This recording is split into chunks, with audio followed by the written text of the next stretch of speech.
আমায় দেখে আবার টিচাররা বলবো ঠাকমা হও না দিদিমা হও। আমার এই সরস্বতী ডিশওয়াশারই ঠিক আছে। কিছু কিছু স্বপ্ন এমন হয় না, আপনাকে তারা ঘুমোতে দেবে না।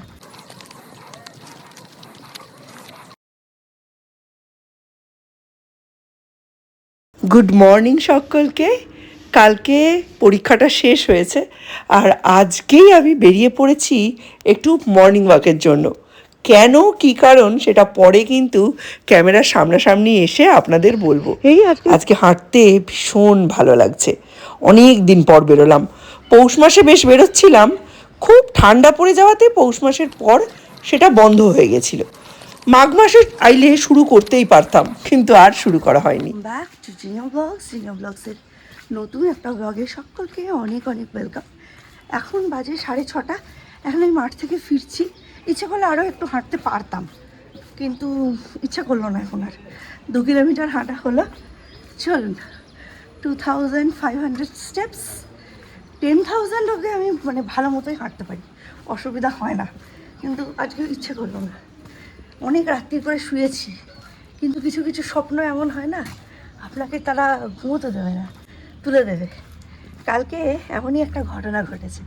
আমাদের বান্ধবীদের মধ্যেই এক বান্ধবী এত সুন্দর করে শাড়ি পরে সেজে গুজে, ওদের বিয়েবাড়ি আছে, ওর বিয়েবাড়িতে যাবে, পরীক্ষা শেষে এসেছে। আমার দেখে আমার পুরোনো দিনগুলোর কথা মনে পড়ে যাচ্ছিল। আর তখনই ভাবছি যে আমি এইরকম মানে সেজে গুজে স্টাইল করে, আমার কোনোদিনও দেখে মনে হয় রেগুলার ডে টু ডে স্কুলে বাচ্চা আনতে যাচ্ছি, মনে হতো স্টাইল ওয়াক করতে যাচ্ছি, ওরমভাবে এসেছে। হঠাৎ করে আজকে সকালবেলা 4:30 থেকে 5:30 ওরই স্বপ্ন দেখে 5:30টায় ঘুম ভেঙে গেছে। তো ভাবলাম যে স্বপ্ন ঘুমোতে দেয় না, জাগিয়ে রাখে, সেই স্বপ্নটাকে ফলো করা উচিত। পরীক্ষা শেষ, সবার আগে যে কাজ সেটা হচ্ছে কাছাকাছি কমপ্লিট করা, আর একটা পরীক্ষা বাকি, ব্যাস শেষ। চলুন, রাশ রাশ জামা কাপড় এখন কাচা হয়েছে, ড্রাই হয়েছে, এবার শুকোতে দেওয়ার পালা। এই জামা কাপড়গুলো ওই রেগুলার ইউজেরই জামা কাপড়, কিন্তু এই জামা কাপড়গুলো কাচা খুব জরুরি ছিল, সময় হচ্ছে না একদম। 9 তারিখের পরপরই 12 তারিখে পরীক্ষা হলো, মধ্যিখানে কোথায় সময় পেলাম। লেপ কাঁথা কম্বলগুলো 2 সপ্তাহ আগে মিস্টার বিশ্বাস ঢুকিয়ে দিয়েছেন, কিন্তু আমার যেটা দরকার সেটা হচ্ছে সোয়েটার্সগুলো ঢোকানো। একেতে তো আমার সময় মিস্টার বিশ্বাস কোনো কাজ করবেন না, মানে আমি যে সময় ঢোকাতে বলবো উনি ঢোকাতে বলবেন না, ওনার নাকি তখন ট্রেনে ঠান্ডা লাগছিল। মধ্যিখানের ওই গ্যাপটায় আমার কোনো কাজ হয়নি, আমি নইলে আমার সৌর্য এদের 3 জনেরটা ঢুকিয়ে দিতে পারলাম। আমাকে বললে দিলেন দোল অবধি কোনো জামা কাপড় ঢুকাবে না, সেই আবার বের করতে হবে। এবার এখন আমায় সব জামা কাপড়গুলো ঢুকাতে হবে। এখন পাট করে বাবুর ঘরের খাটটা না পুরো মনে হচ্ছে চৈত্র সেল চলছে, মানে 16 তারিখে চৈত্র মাস পড়বে, তার মধ্যে আমার এই খাটটা গোছাতে হবে। তার মধ্যে বলে না আমি আজকেই এই খাটটা গোছাতে হবে। আর জামা কাপড় এই দেখুন এইরকম 2 বালতি কাচা হবে। কবে থেকে বলেছি টি লাগিয়ে এইখানে রড লাগিয়ে আমার একটা দড়ি টাঙানোর ব্যবস্থা করে দাও, সে বলতে মুখের ছাল বাকলা উঠে গেল। সংসারের চাহিদা হচ্ছে সপ্তম ভরার মতো, কিছুতেই পূরণ হওয়ার নয়। সব সময় আপনি এটা কিনবেন, ভাববেন এটা হলেই আমার সমস্ত সমস্যা শেষ হয়ে যাবে, না, হবে না। কিন্তু আরও একটা জিনিসের দাবি, তারপর সেটা কিনবেন, ভাববেন এইটা হলে আলটিমেটলি লাইফটা সর্টেড, না, হবে না। সময়ের দাবি বদলে যাবে, আর তার সাথে সাথে আপনাদের সংসারের দাবিও বদলে যাবে। এই একটা সময় আমরা তো উনুনেই রান্না করতাম, তখন এই বাড়িতে ছিল একটা সিলিন্ডার, এবং এই একটা সিলিন্ডার, জয়েন্ট ফ্যামিলি ছিল কিন্তু মা চালাতো 1.5 মাস। আমি ডবল সিলিন্ডারে রান্না করি, ঠিক আছে। আমার 25 থেকে 27 দিনে শেষ সিলিন্ডার। এখন আমার মনে হচ্ছে আমার ইনফ্রারেড চাই, ওভেন চাই, মানে ওই ইন্ডাকশান, ইনফ্রারেড ইন্ডাকশান, আমার মাইক্রোওয়েভ চাই। এরপর কদিন পরে কাজের লোক যখন কামাই করবে, এখনও মনে হয়, তখন মনে হয় এই এত টাকা দিয়ে কাজের লোক না রেখে IFBর একটা ডিশওয়াশার একবার একটু ইনভেস্ট করে যদি কিনে ফেলতে পারি, 55 থেকে 60 হাজার টাকা দাম, এই ল্যাটা চুকে যায়। তবে সেটা কিনলেই হবে না, সেটা তো আবার ওই কাজের লোক ঘষে ঘষে যেসব জিনিস দিয়ে মাজে সেই দিয়ে মাজা যাবে না, তার আবার লিকুইড আলাদা, তার অ্যালুমিনিয়াম, প্লাস্টিক, তারপরে সিলিকন, স্টিল, গ্লাস, মেলানিন, এইসবের সেটিংস আলাদা। তারপর ভাবি আমার এই সরস্বতী ডিশওয়াশারই ঠিক আছে। ভাই নিজেদের মাথা নিয়েই না বিপত্তি হয়ে গেছে, কিছু করেই শান্তি পাচ্ছি না। জামা কাপড়গুলো কাচলাম, ড্রাই করলাম, জল এসে গেছিলো। ওয়াশিং মেশিনটা দৌড়তে যখন কেনা হলো তখন রাজা আমায় বলেছিল, বৌদি নিচে আমাদের একটা ইয়ে আছে, স্ট্যান্ড নেবে? না স্ট্যান্ড কি লাগবে, দৌড়তে দৌড়তে এখান দিয়ে বেরিয়ে যা, দেখুন কোথায় দাঁড়িয়ে আছে, আর পুরো পাইপটা ঘুরে বেরিয়ে এসেছে, জলে জলাক্কার। ভাল লাগে না, ভাল লাগে না। একটা জিনিস মনে পড়ে গেল, আপনাদের দেখাই।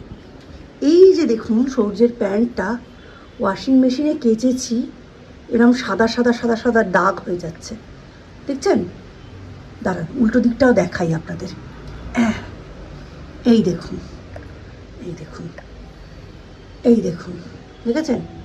এর মানে হচ্ছে ওয়াশিং মেশিনটা নোংরা হয়েছে, এইটা সার্ভিসিংয়ের দরকার। তো এখন না সার্ভিসিং তো ফ্রি সার্ভিসিং হবে না, পেড সার্ভিসিং।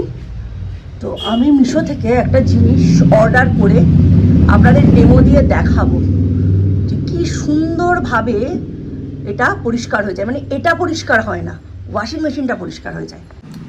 বেশ কিছু টপ লোড এবং front load semi automatic machines আছে, ওগুলো উষ্ণ গরম জল ভর্তি করে তার মধ্যে কিউব বা পাউডার ওটা ঢেলে দিতে হয়, দিয়ে পুরো একটা সার্কেল ঘুরিয়ে যদি আপনি ক্লিন আউট করে দেন একদম পরিষ্কার হয়ে যায়।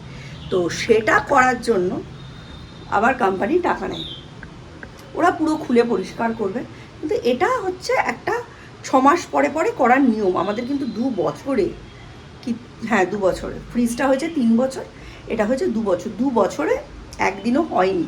তো এইটাই আমাদের করতে হবে, নেক্সট মান্থে ওটাই মোটো রেখেছি। টুকটাক টুকটাক অনেক জিনিস না সংসারে আমায় করতে হবে, তো সেই কাজগুলো একটু লিস্ট করে রাখলে মনে থাকে।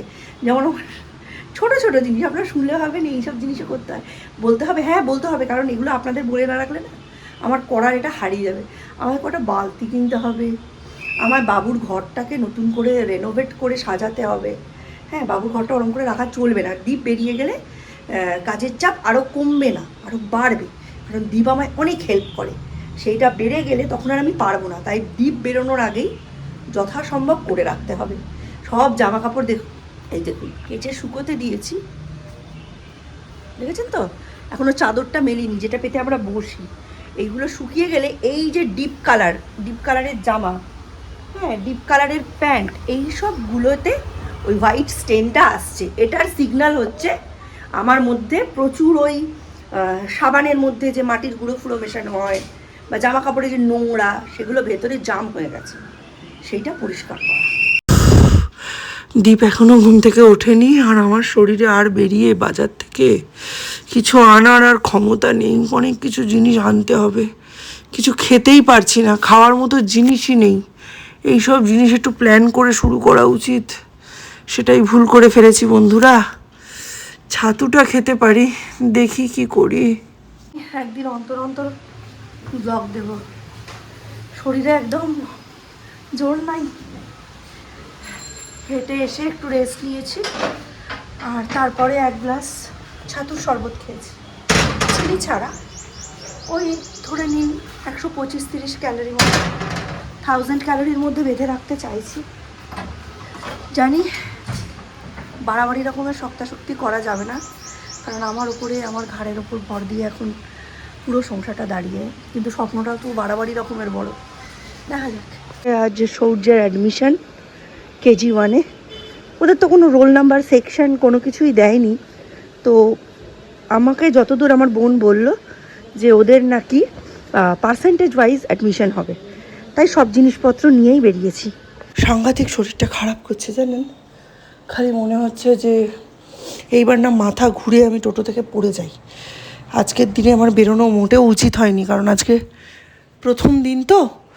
কিন্তু মানে এত বীভৎস মোটা হয়ে যাচ্ছি না, যে এগুলো শুরু এখন যদি না করি, পরে আমায় মর্নিং ওয়াকে ধরে নিয়ে যাওয়ার জন্যেও না আলাদা করে লোক হায়ার করতে হবে। কিন্তু এখন এত কষ্ট হচ্ছে আপনাদের আমি বলে বোঝাতে পারবো না। নিঃশ্বাসের কষ্ট হচ্ছে, দম আটকে আসছে, নজিয়া হচ্ছে। ছেলেদের রিপোর্ট কার্ড দেওয়া, ও বাড়ি চলে গেল কিনা কে জানে। অ্যাডমিশন হওয়ার পর ওকে একবার ফোন করতে হবে, দেখি অ্যাডমিশনটা করিয়ে নিই। সেটা কিন্তু অফ ক্যামেরা। হ্যাঁ, না, ঠিক এতটা স্ট্রিক্ট হওয়া যাবে না, বুঝলেন। সৌমকে বাড়িতে গিয়েই বলবো যে কিছু শসা, ডিম, এই সমস্ত জিনিসগুলো এনে দিতে। আর এই সময় লাউ খাওয়াটা খুব উপকারী, লাউটাও খাবো। তবে সবই হবে যদি তো গ্যাস থাকে না, গ্যাসের যে কি আকাল। শামুকের গতিতে সব কিছু এগোচ্ছে। নেহাত ছুটি আছে তাই সামলে নিচ্ছি। মোটামুটি 1 মাসের মধ্যে এটা হ্যাবিটে এসে যাবে। প্রচুর জল খেতে হবে। আমার জল খাওয়ার পরিমাণটা এত কমে গেছে, কি আর বলবো বাবারে বাবা। মানে একটু করে হাঁটছি, একটু করে চলছি, একটু করে কোমর ধরে বসে পড়ছি, এই হচ্ছে এখন অবস্থা। যেহেতু পুরোটাই নিজে হাতে করতে হয়, বাইরেটাও সমানতালে সামলাতে হয়, আমি তো খুব হার্শ ডায়েট করতে পারবো না, তবে যতটা পারছি কার্ব ফ্রি রাখার চেষ্টা করছি। দেখা যাক কতটা কি করতে পারি। লিটল মিলেটের একটা খিচুড়ি বানাবো, হবে না এখন, খিচুড়ি বানাবো, এটাই আমি দুপুরবেলা খাবো। আর রাত্রের দিকে ঝিঙে আর লাউ দিয়ে একটা সবজি বানাবো, এটাই খাবো। হ্যাঁ, আমার অলরেডি 2টো ডিম খাওয়া হয়ে গেছে। আর সকালবেলা খেয়েছি হচ্ছে ছাতুর শরবত, তারপরে 2টো ডিম খেয়েছি, আর খেয়েছি একটা শসা। ঠিক আছে, ভোরে ভোরে যেসব জিনিসগুলো খাওয়ার কথা সেই সব জিনিসগুলোই প্রচণ্ড লো ক্যালোরি এবং প্রচণ্ড ওয়াটার ইনটেক তার মধ্যে বেশি। ফলের মধ্যে খাওয়া যাবে যেগুলো, সেগুলো টুকটুক টুকটুক করে জোগাড় টোগাড় চলছে। আগে দেখি শশাটা কতদিনে ওঠাতে পারি। অ্যাকচুয়ালি একটা টাইমে আমি এত ডায়েট করেছি, এত এক্সারসাইজ করেছি না, এইসব জিনিসগুলো আমার নখদর্পণে ছিল এবং এখনও আছে। কিন্তু এইসব জিনিসগুলোর ওপর আমার বিরক্তিও ধরে গেছে। এই বয়েলড চিকেন একটা সময় আমি এত খেয়েছি, পার ডে 100 গ্রাম 150 গ্রাম করে বয়েলড চিকেন, হ্যাঁ 4-6টা করে ডিম। তখন যেহেতু আয়রন ওয়ার্কআউট করতাম, এখন অতটা প্রয়োজন নেই। এখন মোটামুটি আমার মানে 90 গ্রাম মতো প্রোটিন হলেই হয়ে যায়। তো ছাতুর শরবত থেকে আর কত পাওয়া যাবে, 7 থেকে 10 গ্রাম মতো এরকম। ডিম থেকে কত, 2টো ডিম থেকে 14 গ্রাম মতো পাওয়া যাবে। তো এরকম আমাদের অবভিয়াসলি সবসময় কার্বটা একটু হাই থাকে, তাই আমি চাইছি কার্ব ফ্রি ডায়েট। কিন্তু কার্ব ফ্রি ডায়েট মানে কিন্তু মানে প্রচুর এক্সস্টন হয়, মানে প্রথম 2-3 দিন সাংঘাতিক মানে মেন্টাল ফগ থাকবে, কোনো ডিসিশন নেওয়া যাবে না। মানে নেওয়া যাবে না বলতে কি, ডিসিশন নেওয়ার ক্ষমতা থাকবে না, প্লাস তার সাথে একটু নজিয়া আসবে। হ্যাঁ, বমির একটা ভাব যেটাকে বলে নজিয়া, ওইটা হবে।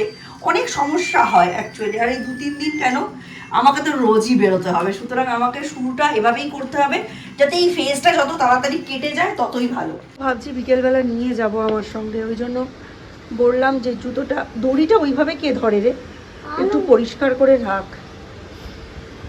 মনে আছে জানি না, আমি কিন্তু জিম জয়েন করার পরপরই এই জুতোটা কিনেছিলাম। আমার রিক্সা ভাড়া, ভ্যান ভাড়া বাঁচিয়ে মানে যে টাকাটা জমিয়েছিলাম সেখান থেকে 750 টাকা দিয়ে। তো ওটা তো আর কন্টিনিউ করতে পারলাম না, টাইমিংও হলো না, তাছাড়া শরীরও পারমিট করছিল না। তো আজকে এটা পরেই হাঁটতে বেরিয়েছিলাম। আর সৌর্যের জুতোটাও বের করে পরিষ্কার করিয়ে রেখেছি সৌর্যকে দিয়ে।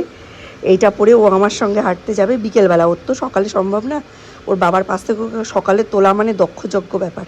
যাই হোক, এটা সেই খাদিম থেকে ঝগড়া করে নিয়ে এসেছিলাম। আমার জুতো দিয়েছিল বাজে, যেটা 3 দিনের মাথায় ছিঁড়ে গেছিলো। সেই সময় ওই টাকাটা দিয়ে তার সাথে আর 100 টাকা দিয়ে এই জুতোটা নিয়ে এসেছিলাম। এইটা দুজনের জুতো রেডি করে রাখলাম। আজকে মাথা এতটাই কম কাজ করছে জানো না, সব কাজ উল্টোপাল্টা হয়ে যাচ্ছে। সকালবেলা এসেই আমি কিন্তু জামা কাপড় কেচে নিয়েছিলাম, কিন্তু এখন দেখছি জামা কাপড় কিছু শুকোতেও দিইনি, আর জলের মধ্যে ওইভাবেই পড়ে আছে। ওগুলোকে একবার ড্রাই করব, করে এখানে মেলবো। কি আর করা যাবে বলো, যেটুকু শুকোবে ওইটুকুই এখন কয়েকদিন এরকম হবে। এটাকেই মেনে নিয়ে আমাদের এগিয়ে যেতে হবে, মানে আমাকে এগিয়ে যেতে হবে। যদি এগুলো মেলে দিতাম শুকিয়ে যেত জানেন। বিকেলে আবার হাঁটতে যাওয়া, তো আমায় একটু বেশি সেট রাখতে হবে হাঁটতে যাওয়ার জন্য, কারণ আমি না একটা জামায় ঘাম লেগে গেলে আর সেকেন্ড টাইম সেই জামাটা আর আমি পরতে পারি না। চলুন আজকে আলু ফুলকপির তরকারি হয়ে গেল। আজকে আর ব্রেন কাজ করছে না। ডাল, আলু ফুলকপির তরকারি, মাছের ঝোল, এই দিয়ে দুই ছেলেকে খাইয়ে দিই। 2টোর সময় আমি খেয়ে নিয়েছি, এখন বাজে 2:30। ওরা তো একটু দেরি করে খেলো টিফিন। সৌর্য ছাতু শরবত খেয়েছে, একটা ডিম সেদ্ধ খেয়েছে, খায়নি সৌম্য। উঠলো 10:30 11টা, আর 12টার সময় খেলো চা বিস্কিট। আর খিদে পায়? তারপর আমাকে বাজার করে দিয়ে বলছে যখন হবে আমায় খেতে দিয়ে দিও। বললাম ঠিক আছে। তাই তো দিন যাচ্ছে, আগের জায়গায় পৌঁছানো তত কষ্টকর হয়ে যাচ্ছে। জানেন, দীপকে নিতে স্কুল থেকে যেতাম, তখন অনেক টিচাররা বলতেন তুমি তো দিদি হও, মানে এতটাই তখন মেনটেন ছিলাম। আর দিনকাল এমন পড়েছে, মানে আর কয়েক মাস যেতে না যেতেই সৌর্যকে যখন নিতে যাব, আমায় দেখে আবার টিচাররা বলবো ঠাকমা হও না দিদিমা হও। যাই হোক, ব্রেন একদম কাজ করছে না জানেন। চাবি দিতে যাব, চাবিটা নিয়ে রান্নাঘরে এসেছি, আর বাইরে যে তালা দেবো, এই দেখুন, এই যেটা চার্জের তার, ওই চার্জের তারটা নিয়ে গেছি বাইরে। ভাবুন কি অবস্থা আমার। বৌদি একটু ডেকে পাঠালো মামুনির কাছে, এসে একটু চা বিস্কিট খেলাম। অন্যের বাড়িতে তো আর এভাবে মানে বারণ করা যায় না। যাই হোক, চা বিস্কুট খেলাম। বৌদি আসলে ওদের নতুন বাড়ি থেকে প্রচুর শীষ পালং এনেছে, তাই রাধিকা কি আমি সবাই মিলে সর্ট আউট করে পাড়াতে সবাইকে দিলাম, আমরাও নিলাম। অনেক দেরি করে আমরা শুতে গেছি। রানীগঞ্জ বলে যে মুভিটা হয় ওটা দিয়েছি, ওইটা দেখছিলাম।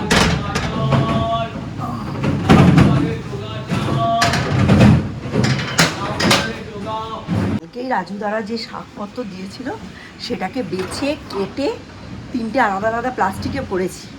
একটা প্লাস্টিক অলরেডি রান্নাবান্না করা হয়ে গেছে, রাতে আমরা খেয়েছি। টেস্ট দারুণ। চলুন ঘুরে আসি।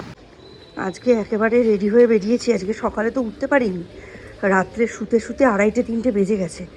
সকালে কি করে উঠবো, তাই মিস্টার বিশ্বাস বেরিয়ে যাওয়ার পরে এখনই বেরিয়ে গেছি, একটু হেঁটে আসবো।